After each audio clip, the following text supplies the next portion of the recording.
Hello friends, ഈ വീഡിയോയിൽ നമ്മൾ സ്റ്റീൽ എന്ന ടോപ്പിക്കിനെ കുറിച്ചാണ് ഡിസ്കസ് ചെയ്യുന്നത്.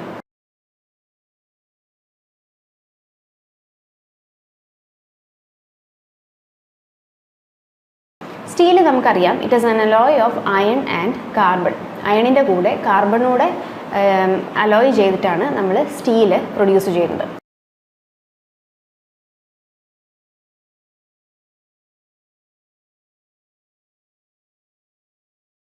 സ്റ്റീൽ എന്തുകൊണ്ടാണ് ഒരു ഇമ്പോർട്ടൻറ്റ് കൺസ്ട്രക്ഷൻ മെറ്റീരിയലായിട്ട് യൂസ് ചെയ്യുന്നത്? Because it has high strength to weight ratio. അതായത് സ്റ്റീലിൻ്റെ അതേ വെയ്റ്റിലുള്ള മറ്റൊരു കൺസ്ട്രക്ഷൻ മെറ്റീരിയൽ വെച്ച് നമ്മൾ സ്ട്രെങ്ത് കമ്പയർ ചെയ്യുവാണെങ്കിൽ സ്റ്റീലിനാണ് കൂടുതൽ സ്ട്രെങ്ത്, അല്ലെങ്കിൽ മറ്റ് മെറ്റീരിയൽസിനെ വെച്ച് കമ്പയർ ചെയ്യുമ്പോൾ സ്റ്റീലാണ് കൂടുതൽ സ്ട്രെങ്ത് എക്സിബിറ്റ് ചെയ്യുന്നത്. അതുകൊണ്ടാണ് സ്റ്റീലിനെ ഒരു മെയിൻ കൺസ്ട്രക്ഷൻ മെറ്റീരിയലായിട്ട്, അല്ലെങ്കിൽ ഒരു ഇമ്പോർട്ടൻറ്റ് കൺസ്ട്രക്ഷൻ മെറ്റീരിയലായിട്ട് നമ്മൾ യൂസ് ചെയ്യുന്നത്. ഇനി കോൺക്രീറ്റിൽ നമ്മൾ സ്റ്റീൽ റീഇൻഫോഴ്സ്മെൻറ്റ് ബാറായിട്ട് യൂസ് ചെയ്യാറുണ്ട്. കാരണം the thermal expansion coefficients of steel and concrete are similar. കോൺക്രീറ്റിൻ്റെ ടെമ്പറേച്ചർ ഇൻക്രീസ് സംഭവിക്കുമ്പോൾ ഉണ്ടാകുന്ന അതേ എക്സ്പാൻഷൻ എത്രയാണോ അതിന് തന്നെ സിമിലർ ആയിട്ടുള്ള എക്സ്പാൻഷനാണ് സ്റ്റീലിനും സംഭവിക്കുന്നത്. അതുകൊണ്ടാണ് കോൺക്രീറ്റിൻ്റെ സ്റ്റീലിൻ്റെയും തേർമൽ എക്സ്പാൻഷൻ കോഎഫിഷ്യൻസ് സിമിലർ ആണ് എന്ന് നമ്മൾ പറയുന്നത്. അപ്പോൾ അതുകൊണ്ടുള്ള അഡ്വാൻറ്റേജ് എന്താ? കോൺക്രീറ്റിനുള്ളിൽ റീഇൻഫോഴ്സ്മെൻറ്റ് ബാറായിട്ട് പ്ലേസ് ചെയ്യേണ്ട ഈ സ്റ്റീലിന് കോൺക്രീറ്റിനും ഒരേ എക്സ്പാൻഷൻ റേറ്റ്സ് ആണ് ടെമ്പറേച്ചർ ഇൻക്രീസ് സംഭവിക്കുമ്പോൾ ഉണ്ടാകുന്നത് എങ്കിൽ വളരെ യൂണിഫോം ആയിട്ട് തന്നെ സ്ട്രക്ചർ മൊത്തത്തിൽ അതിന് എക്സ്പാൻഷൻ അല്ലെങ്കിൽ കോൺട്രാക്ഷൻ സംഭവിക്കും. അപ്പോൾ അത് കാരണം തേർമൽ ക്രാക്സോ അല്ലെങ്കിൽ തേർമൽ എക്സ്പാൻഷൻ കാരണം ഉണ്ടാകുന്ന സ്ട്രെസ്സസോ ഒക്കെ ഡെവലപ്പ് ചെയ്യുന്നത് വളരെ കുറവായിരിക്കും. അതുകൊണ്ടാണ് കോൺക്രീറ്റിനുള്ളിൽ നമ്മൾ റീഇൻഫോഴ്സ്മെൻറ്റ് ബാറായിട്ട് സ്റ്റീൽ യൂസ് ചെയ്യുന്നത്. എന്തുകൊണ്ടായിരുന്നു? കോൺക്രീറ്റിൻ്റെയും സ്റ്റീലിൻ്റെയും തേർമൽ എക്സ്പാൻഷൻ കോഎഫിഷ്യൻസ് സിമിലർ ആണ്. അഥവാ സിമ്പിളായിട്ട് പറയുവാണെങ്കിൽ ടെമ്പറേച്ചർ ചേഞ്ചസ് സംഭവിക്കുമ്പോൾ കോൺക്രീറ്റിനുണ്ടാകുന്ന എക്സ്പാൻഷൻ അല്ലെങ്കിൽ കോൺട്രാക്ഷനോ സ്റ്റീലിനുണ്ടാകുന്ന എക്സ്പാൻഷനും കോൺട്രാക്ഷനും സിമിലർ ആണ്. സെയിം റേറ്റിലാണ് ഇത് എക്സ്പാൻഡും കോൺട്രാക്റ്റും ഒക്കെ ചെയ്യുന്നത്. അതുകൊണ്ടാണ് ഇവ നമ്മൾ കോൺക്രീറ്റിൽ സ്റ്റീൽ റീഇൻഫോഴ്സ്മെൻറ്റ് ബാറായിട്ട് യൂസ് ചെയ്യുന്നത്. They bind well to concrete, are strong and relatively cost effective. കോൺക്രീറ്റുമായിട്ട് നല്ലൊരു ബോണ്ട് സ്ട്രെങ്ത് ഡെവലപ്പ് ചെയ്യാൻ സ്റ്റീലിന് പറ്റും. കൂടാതെ സ്ട്രെങ്ത് കൂടുതലാണ്, അതേപോലെ തന്നെ കോസ്റ്റ് എഫക്റ്റീവുമാണ് compared to other construction materials. അപ്പോൾ സ്റ്റീൽ കൺസ്ട്രക്ഷന് ഒരു മെയിൻ കൺസ്ട്രക്ഷൻ മെറ്റീരിയലായിട്ട് യൂസ് ചെയ്യാനുള്ള റീസൺസ് ആണ് ഈ പറഞ്ഞിരിക്കുന്നത്. ഇനി ടൈപ്സ് ഓഫ് സ്റ്റീലിലേക്ക് കടക്കാം. അപ്പം എക്സാമിനേഷൻ പോയിന്റ് ഓഫ് വ്യൂവിൽ ഇമ്പോർട്ടൻ്റ് ആയിട്ട് അറിഞ്ഞിരിക്കേണ്ട ഒരു ഏരിയയാണിത്, ടൈപ്സ് ഓഫ് സ്റ്റീൽ. അപ്പോൾ സ്റ്റീലിൽ നമ്മൾ പറഞ്ഞു അയണിൻ്റെയും കാർബണിൻ്റെയും ഒരു അലോയാണ്. അപ്പോൾ ഈ കാർബൺ കണ്ടൻറ്റ് വേരി ചെയ്യുന്നതനുസരിച്ച് സ്റ്റീലിനെ നമുക്ക് പലതായിട്ട് കാറ്റഗറൈസ് ചെയ്യാം. ആദ്യത്തേതാണ് mild steel. If the carbon content is up to 0.25%. അപ്പോൾ 0.25% വരെയുള്ള കാർബൺ കണ്ടൻറ്റ് ഉള്ള സ്റ്റീലിനെ നമ്മൾ മൈൽഡ് സ്റ്റീൽ എന്നാണ് വിളിക്കുന്നത്. എന്നാൽ 0.25 തൊട്ട് ഒരു 0.6% വരെ വരുമ്പോൾ അതിനെ മീഡിയം കാർബൺ സ്റ്റീൽ എന്ന് വിളിക്കുന്നു.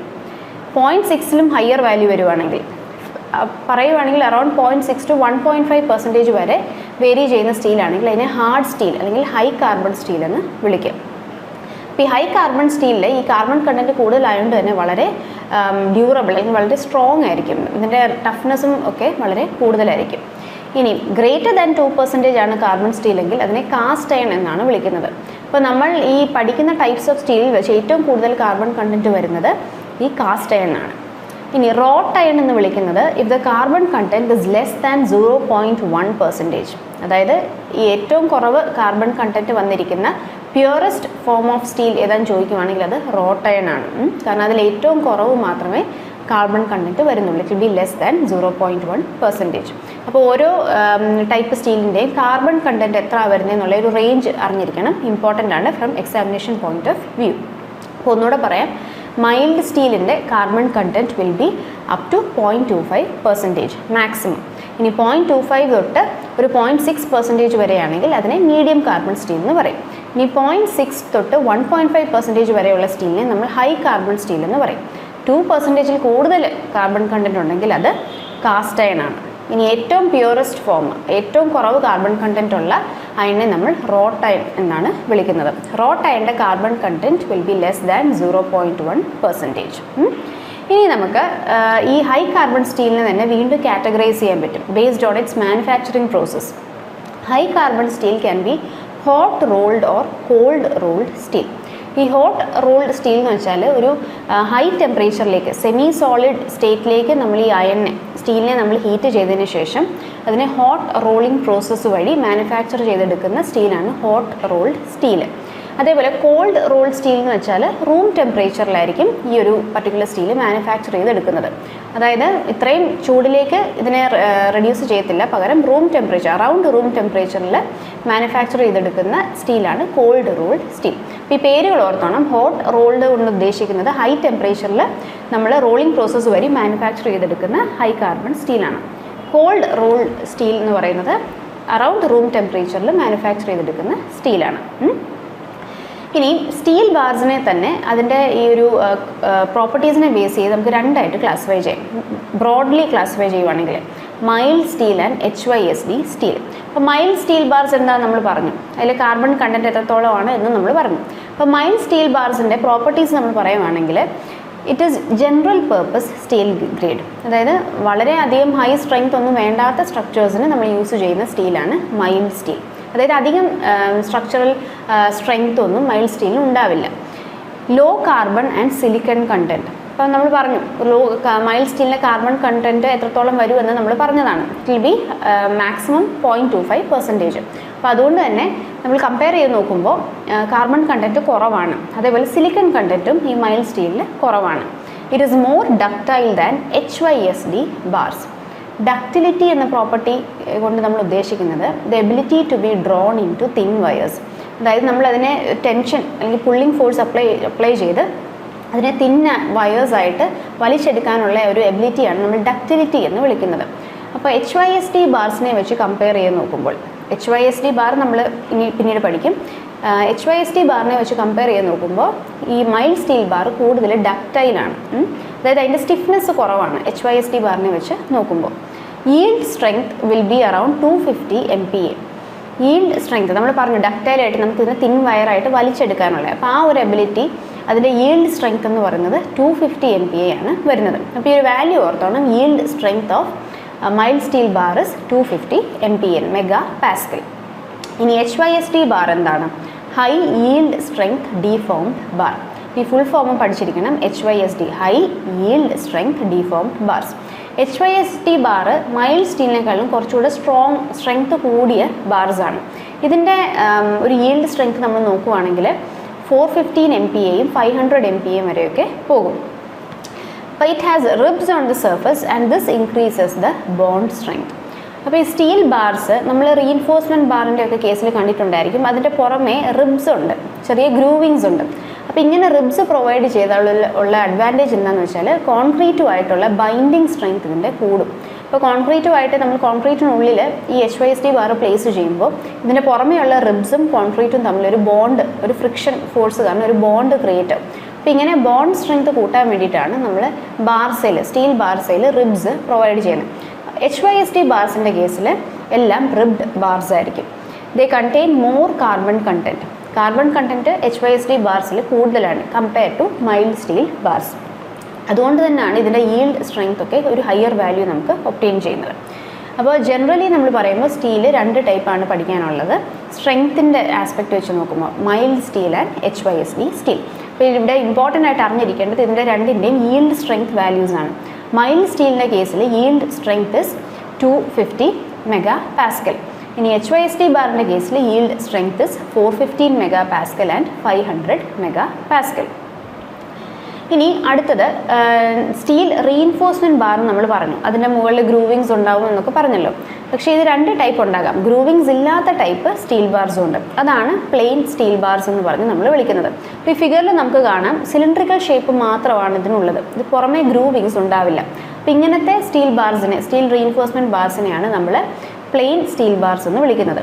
ഇവ യൂഷ്വലി അങ്ങനെ കൺസ്ട്രക്ഷനിൽ കോൺക്രീറ്റിനുള്ളിൽ റീബാറായിട്ട് നമ്മളങ്ങനെ പൊതുവേ യൂസ് ചെയ്യാറില്ല.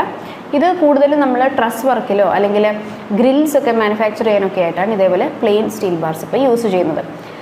യൂഷ്വലി നമ്മൾ കോൺക്രീറ്റിൽ യൂസ് ചെയ്യുന്നത് ഈ ഗ്രൂവിങ്സ് പുറമേ റിബ്സ് ഉള്ള ബാറുകളാണ്. അപ്പോൾ ഇവയെ റിബ്ഡ് സ്റ്റീൽ ബാർസ് എന്ന് വിളിക്കാറുണ്ട്. ടോർ സ്റ്റീൽ ബാർസ് എന്നും വിളിക്കാറുണ്ട്.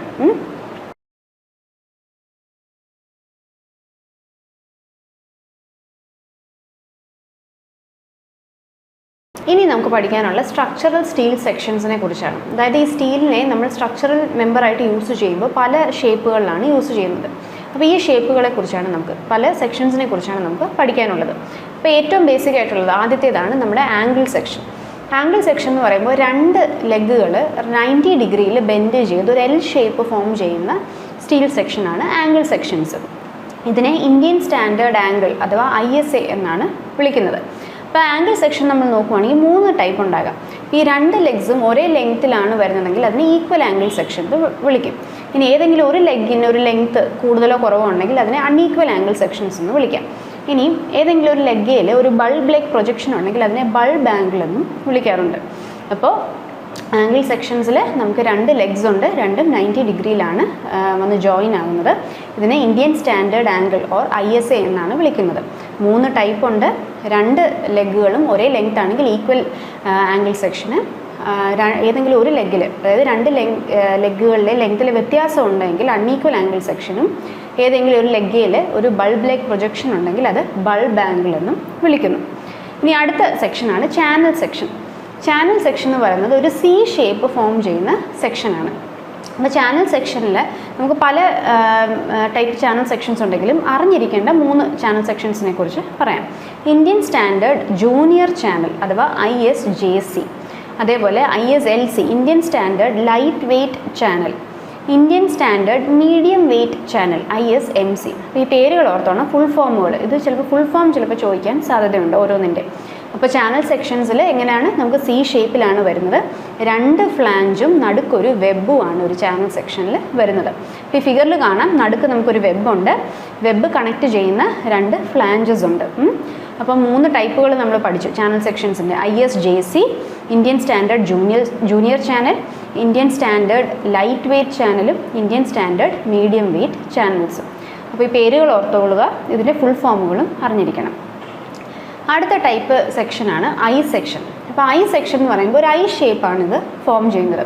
അപ്പോൾ ഇതിനെ യൂഷ്വലി നമ്മൾ ബീംസിൻ്റെ ഒക്കെ കൺസ്ട്രക്ഷൻ അല്ലെങ്കിൽ ബീംസ് ആയിട്ടൊക്കെയാണ് ഈ I സെക്ഷൻസിനെ യൂസ് ചെയ്യുന്നത്. അപ്പോൾ ഇതിനെ യൂഷ്വലി നമ്മൾ വിളിക്കുന്ന റോൾഡ് സ്റ്റീൽ ജോയിസ്റ്റ് എന്നാണ്. I സെക്ഷൻസിനെ വിളിക്കുന്ന പേരാണ് റോൾഡ് സ്റ്റീൽ ജോയിസ്റ്റ്. ഇനി I സെക്ഷൻസിൽ നമുക്ക് 2 ഫ്ലാഞ്ചുകളും അതിനെ കണക്ട് ചെയ്ത് നടുക്കൊരു വെബും ഉണ്ട്. ഇനി കോമൺ ആയിട്ട് യൂസ് ചെയ്യുന്ന ചില I സെക്ഷൻസ് നോക്കാം. ISJB Indian standard junior beam, ISLB Indian standard light weight beam, ISMB Indian standard medium weight beam, ISWB Indian standard wide flange beam, പിന്നെ ISHB Indian standard heavy beam. അപ്പോൾ I sections I ഷേപ്പിലാണ് വരുന്നത്. ഇതിനെ rolled steel joist എന്നും വിളിക്കാറുണ്ട്. 2 ഫ്ലാഞ്ചും നടുക്കൊരു വെബും ഉണ്ട്. ഇനി അടുത്തത് T സെക്ഷൻ. T സെക്ഷൻ പേരിൽ നിന്ന് തന്നെ മനസ്സിലാവും, ഒരു T ഷേപ്പിലാണിത് ഫോം ചെയ്യുന്നത്.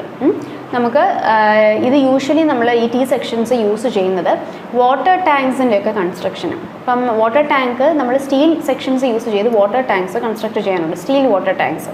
അപ്പോൾ ഈ സ്റ്റീൽ വാട്ടർ ടാങ്ക്സിൻ്റെ കൺസ്ട്രക്ഷന് T ബീംസ് യൂസ് ചെയ്യാറുണ്ട്. കൂടാതെ ബിൽട്ടപ്പ് സെക്ഷനായിട്ടൊക്കെ സ്റ്റീൽ ബീംസ് യൂസ് ചെയ്യാറുണ്ട്. ഈ T സെക്ഷൻസ് നമ്മൾ നോക്കുവാണെങ്കിൽ ഇതിന് ഒരു ഫ്ലാഞ്ചും ഉണ്ട്, താഴോട്ടൊരു വെബും വരും. അടുത്തത് ഫ്ലാറ്റ് സെക്ഷൻസ്. ഫ്ലാറ്റ് ആയിട്ടുള്ള സ്ട്രിപ്സ് ആണ് ഫ്ലാറ്റ് സെക്ഷൻസിൽ നമുക്ക് ഒബ്റ്റെയിൻ ചെയ്യുന്നത്. ഇത് യൂസ് ചെയ്യുന്നത് ഗ്രിൽസിൻ്റെ കൺസ്ട്രക്ഷന്, അതേപോലെ ബിൽട്ടപ്പ് ബീംസിൻ്റെ ഒക്കെ ബിൽട്ടപ്പ് കോളംസിൻ്റെ ഒക്കെ കൺസ്ട്രക്ഷനായിട്ടാണ് നമ്മൾ ഫ്ലാറ്റ് സെക്ഷൻസ് യൂസ് ചെയ്യുന്നത്. They are designated by the width of the bar which varies from 10 mm to 400 mm. അപ്പോൾ ഫ്ലാറ്റ് സെക്ഷൻസിൻ്റെ വിഡ്ത്ത് നമ്മൾ നോക്കുവാണെങ്കിൽ it will vary from 10 mm to 400 mm. അടുത്തത് plate section. Flat section similar ആണ്, പക്ഷേ ഇവിടെ നമ്മൾ പ്ലേറ്റ് സെക്ഷൻസിനെ ഡെസിഗ്നേറ്റ് ചെയ്യുന്നത് ബൈ ദർ തിക്നെസ് ആണ്. Thickness will vary from 5 mm to 50 mm. അപ്പോൾ ഫ്ലാറ്റ് സെക്ഷനും പ്ലേറ്റ് സെക്ഷനും തമ്മിൽ കൺഫ്യൂസ് ചെയ്യല്. ഫ്ലാറ്റ് സെക്ഷൻസ് നമ്മൾ വിഡ്ത്തിൻ്റെ ബേസിസിലാണ് ക്ലാസിഫൈ ചെയ്യുന്നതും പ്ലേറ്റ് സെക്ഷന് തിക്നെസ്സിൻ്റെ ബേസിസിലാണ് നമ്മൾ അതിനെ ഡെസിഗ്നേറ്റ് ചെയ്യുന്നത്. ഇനി പ്ലേറ്റ് സെക്ഷൻ എവിടെയൊക്കെയാണ് യൂസ് ചെയ്യുന്നത്?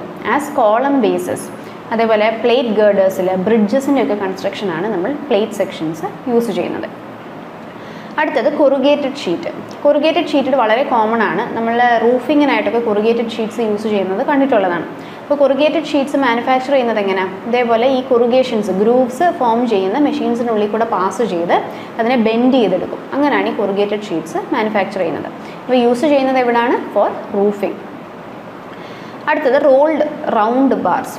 ഇപ്പോൾ റൗണ്ട് ബാർ നമ്മൾ റീഇൻഫോഴ്സ്മെൻറ്റ് ബാർ പഠിക്കാൻ നേരം പ്ലെയിൻ സ്റ്റീൽ ബാർസ് ഒക്കെ പഠിച്ചല്ലോ, അതായത് ഗ്രൂവ് ഒന്നും ഇല്ലാത്ത പ്ലെയിൻ സിലിണ്ടറിക്കൽ ഷേപ്പിലുള്ള ബാർസ്. അപ്പോൾ അതാണ് ഇവിടെ റൗണ്ട് ബാർസ് ഉദ്ദേശിക്കുന്നത്. ഈ റൗണ്ട് ബാർസ് തന്നെ സോളിഡും അവൈലബിൾ ആണ്, ഹോളോ റൗണ്ട് ബാർസും അവൈലബിൾ ആണ്. ഇവ യൂസ് ചെയ്യുന്നത് പണ്ട് കാലങ്ങളിൽ കോൺക്രീറ്റിൽ റീബാർ ആയിട്ട് യൂസ് ചെയ്തിട്ടുണ്ട്. പക്ഷേ ഇപ്പോൾ HYSD ബാർസ് ആണ് നമ്മൾ യൂസ് ചെയ്യുന്നത്. കാരണം ഗ്രൂവ് ഒക്കെ ഉള്ളതുകൊണ്ട് കൂടുതൽ ബോണ്ട് സ്ട്രെങ്ത് HYSD ബാർസിനാണ് കിട്ടുന്നത്. ഇനി റൗണ്ട് ബാർസ് അല്ലാതെ നമ്മൾ യൂസ് ചെയ്യുന്നത് സ്റ്റീൽ ഗ്രിൽ വർക്കിൻ്റെ ഒക്കെ മാനുഫാക്ചറിങ്ങിന് റൗണ്ട് ബാർസ് യൂസ് ചെയ്യാറുണ്ട്. ഇതിനെ നമ്മൾ വിളിക്കുന്ന സ്റ്റാൻഡേർഡ് പേരെന്ന് പറയുന്നത് Indian standard round bars, ISRO എന്നാണ് വിളിക്കുന്നത്, ഇന്ത്യൻ സ്റ്റാൻഡേർഡ് റൗണ്ട് ബാർസ്. ഇനി ഇതേപോലെ തന്നെ സ്ക്വയർ ക്രോസ് സെക്ഷനിൽ വരുന്ന ബാർസ് ആണ് Indian standard square bars, ISSQ, Indian standard square bars. അപ്പോൾ ഇതും ഹോളോ ആയിട്ടും സോളിഡ് ആയിട്ടുള്ള സ്ക്വയർ ബാർസ് അവൈലബിൾ ആണ്. ഇനി എവിടെയൊക്കെയാണ് ഇത് യൂസ് ചെയ്യുന്നത്? ഗേറ്റ്സിൻ്റെ കൺസ്ട്രക്ഷന്, ഗ്രിൽസിൻ്റെ കൺസ്ട്രക്ഷന്, വിൻഡോസിൻ്റെ ഒക്കെ കൺസ്ട്രക്ഷനാണ് ഈ സ്ക്വയർ ബാർസ് യൂസ് ചെയ്യുന്നത്. അപ്പോൾ ഇത്രയാണ് നമ്മുടെ ഇമ്പോർട്ടൻ്റ് ആയിട്ടുള്ള സ്ട്രക്ചറൽ സ്റ്റീൽ സെക്ഷൻസ്. അപ്പോൾ എന്തൊക്കെയായിരുന്നു നമ്മൾ പഠിച്ച? ആംഗിൾ സെക്ഷൻ പഠിച്ചു, ചാനൽ സെക്ഷൻ പഠിച്ചു, I section, rolled steel joist, I sections പഠിച്ചു. അതേപോലെ തന്നെ നമ്മുടെ round bars, square bars, corrugated sheets, അതേപോലെ പ്ലേറ്റ് സെക്ഷൻസ്, ഫ്ലാറ്റ് സെക്ഷൻസ്, ഇത്രയാണ് നമ്മൾ ഇമ്പോർട്ടൻ്റ് ആയിട്ട് അറിഞ്ഞിരിക്കേണ്ട സ്ട്രക്ചറൽ സ്റ്റീൽ സെക്ഷൻസ്.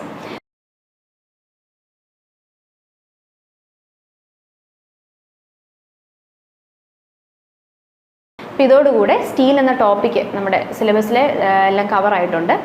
അപ്പോൾ ഇതോടുകൂടി ഈ ഒരു വീഡിയോ നമുക്ക് വൈൻഡപ്പ് ചെയ്യാം. Thank you.